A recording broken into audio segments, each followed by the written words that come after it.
আপনি যদি এটা পয়রা দেখাইতে পারেন ভাই, আপনার আমি নগদে 500 টাকা দিব ভাই। ভাই এটা কত ভাই? 950 ভাই, 100% জেনুইন মাল তো এটি। বুঝি নাই ভাই। 100% এক্সপোর্টের মাল।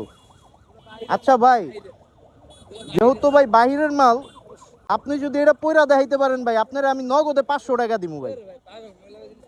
যদি এটা অরিজিনাল হয়ে থাকে তাহলে ভাই আপনার একটু পয়রা দেখাইতে হইব, কারণ আপনি তো নাইলে তো বুঝবো ভাই এটা জেনুইন না ভাই, তাহলে তো মনে করবো যে আমাকে শরীর চুলকাইবো। মহিলাদের ভাইয়া, তাই এটা মহিলা আপনি না বললেন ছেলেদের ভাই। হে যদি লিগেল হয়ে থাকতো তাইলে কি হ্যাঁ এটা পড়তো না ভাই? হ্যাঁ, কথা ঠিক না ভাই?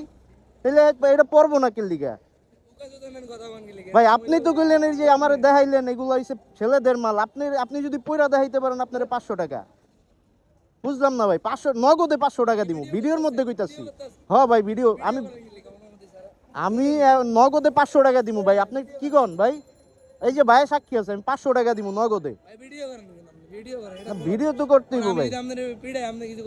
ভাই পিড়াইলে তো আর কিছু করার নাই, কিন্তু ভাই আপনি তো মারতে পারবেন না ভাই, আমি লিগেল আছি। আচ্ছা আপনি শুনেন, এদিকে আসেন, এদিকে আসেন, আপনি শুনেন। এখন এই জিনিসটা আপনি কোনটা ছেলেদের বলতেছেন? আমি বলতেছি এটা ছেলে মেয়ে সবাই পড়তে পারে। ছেলে মেয়ে সবাই পড়তে পারবে, তাই তো?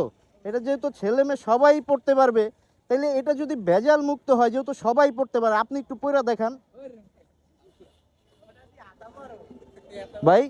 হ্যাঁ যদি এটা এটা বলে ছেলে মেয়ে উভয় সবাই পড়তে পারে, তাহলে হে যদি পয়রা দেখাইতে পারে আমি 500 টাকা দিব। কথা ঠিক কিনা সেটা বলেন ভাই। হ্যাঁ যদি পড়তে পারে নগদে এখন 500 টাকা দিব আরে। দেখান ভাই, পয়রা দেখান। তার মানে ভাই আপনার জিনিসে ভেজাল আছে ভাই, এই জিনিস কিনবই না, তাইলে ভাই ভেজাল।